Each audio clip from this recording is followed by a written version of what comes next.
Hello there, senior high school students, and welcome to our new lesson. This video presentation is for the first week of fourth quarter for the subject General Biology 2. The topic is Reproduction and Development of Plants and Animals. At the end of the lesson, you are expected to describe plant and animal reproduction and development, identify the type of reproduction in selected organisms, and realize the similarities and differences of plants and animals in terms of development and reproduction. Let us begin by recalling what reproduction is.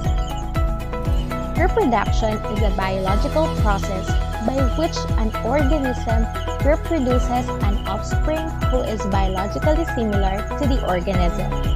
This process is an important aspect of biology in terms of the following. First is procreation.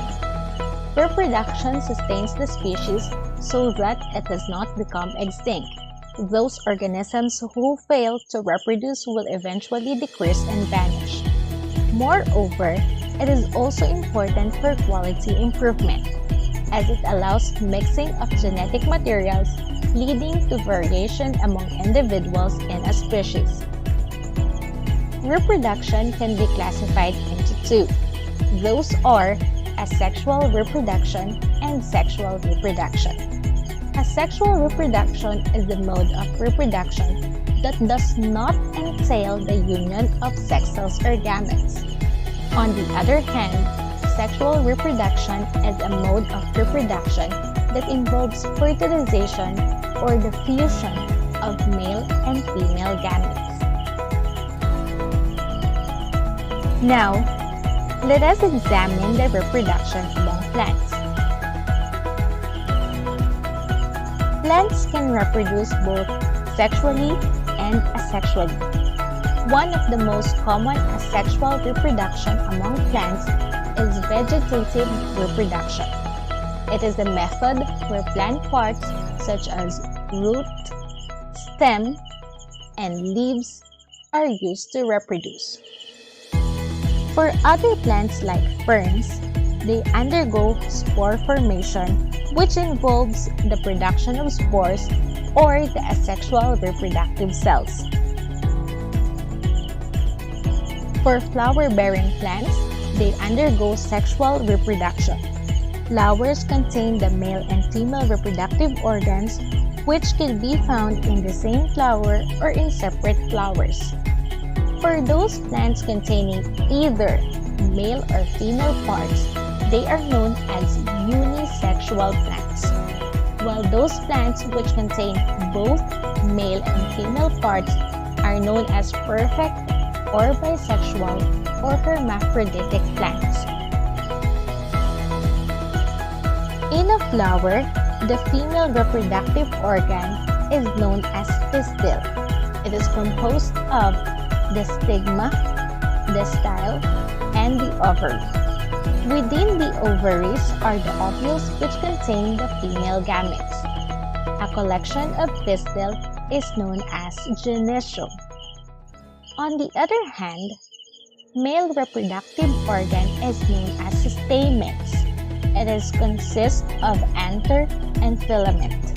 The anther produce pollen grains which contain the male gametes. A collection or a group of stamens is known as androecium.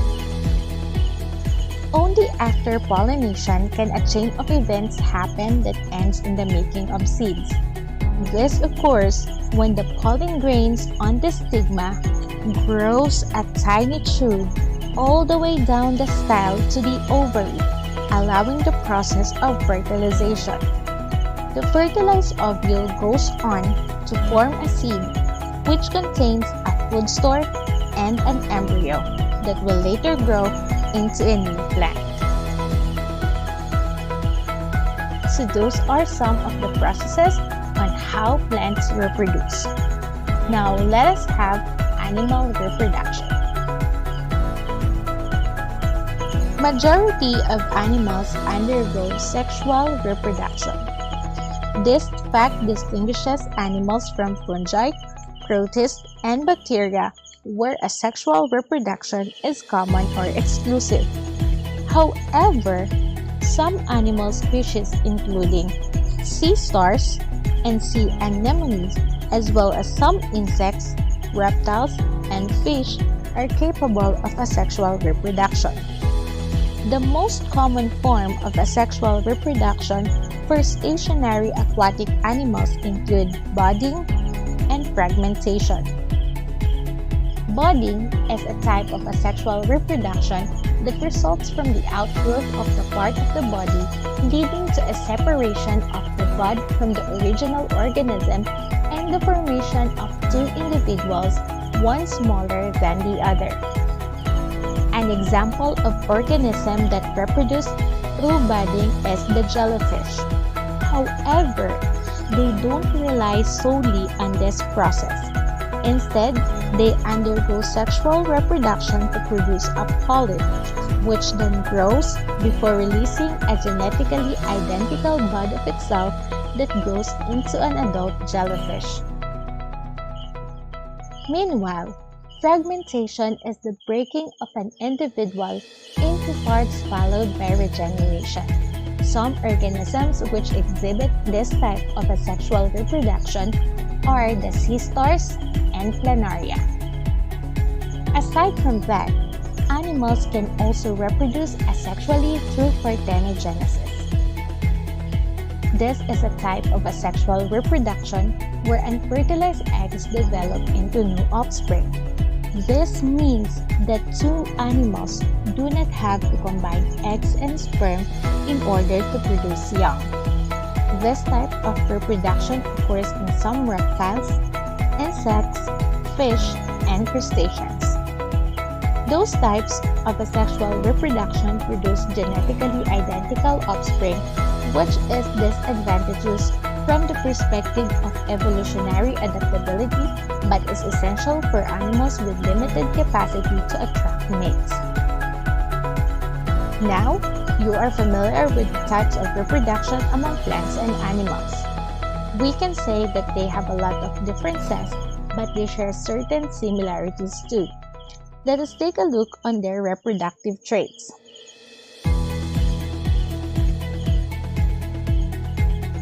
Have you noticed the colorful flowers of plants? How about the colorful feathers of a peacock?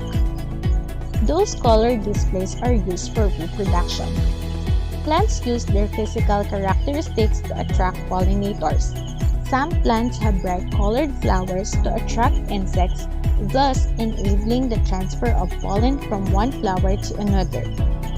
Some animals also use color display to attract a mate. This is common among some species of birds, such as the peafowl. The peacock does this to attract the female peafowl, which is the peahen.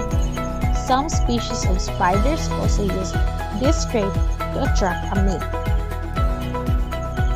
While they share similarity in color display, plants and animals differ in their method of fertilization. Sexual reproduction in most animals requires physical interaction with each other in proximity.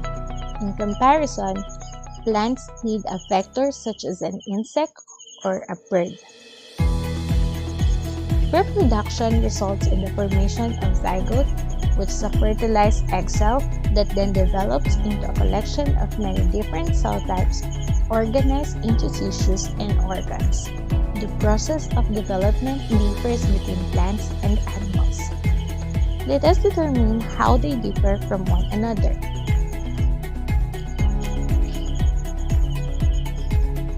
At the unicellular stages of development, plant cells are positionally fixed, which means that they are not capable of movement, whereas animal cells are motive or capable of movement.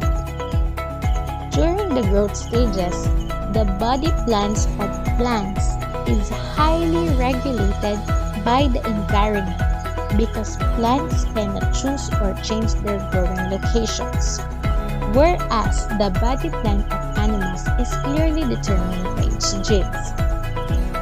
Plant and animals like